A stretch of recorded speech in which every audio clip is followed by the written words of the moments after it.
हाँ कर रहे ये तूड़ी रड़े बन रही है, कणक की रड़े बनी रही है। 10,500 रुपया इस हार्वेस्टर ਨੂੰ ਦਿੱਤਾ ਜਾਸੀ। 1 किले का ही 1 किले ਦਾ। अच्छा ਤੇ ਇਹ ਮਸ਼ੀਨ 3-4 ਦੇ ਹੋ ਕੇ ਖਰਾਬ ਖਲੋਤੀ ਹੈ। ਲਾਹੌਰ ਹੁੰਦਾ ਜਨਾਬ ਸ਼ਾਹਫਾਟੇ ਮੇਟਰੋ ਦੀ। ਆ ਦੇਖੋ ਆ ਤੇ ਜ਼ਮੀਨ ਦੇ ਨਾਲੋਂ ਜਾ ਰਹੀ है। आ इसकी तूड़ी है, उन्हें निकाली है। देखो जमीन के नाल जा रही है, आवाज आ रही है? हाँ जमीन के नाल जा रही, देख लो। 10,000 पैली दे रहे हैं, बाटे जेड़े वो 7 मन मांग रहे हैं पहले 1 किले दे। बहुत अच्छा काम कर रहे हैं।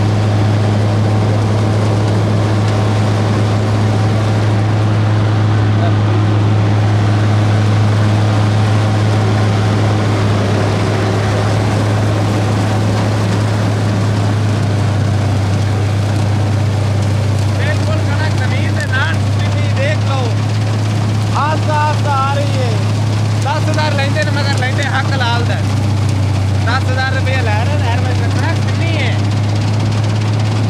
कणक बिल्कुल गिली है, देख लो। खर्चा कितना हो जाता पता साहब? खर्चा कितना हो जाता है? ये खर्चा 5,000 रुपये किले का कर जाती डीजल बहुत 60 दी दबा लिख जाने से। अच्छा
बड़ी है भाई जी, बहुत गिली।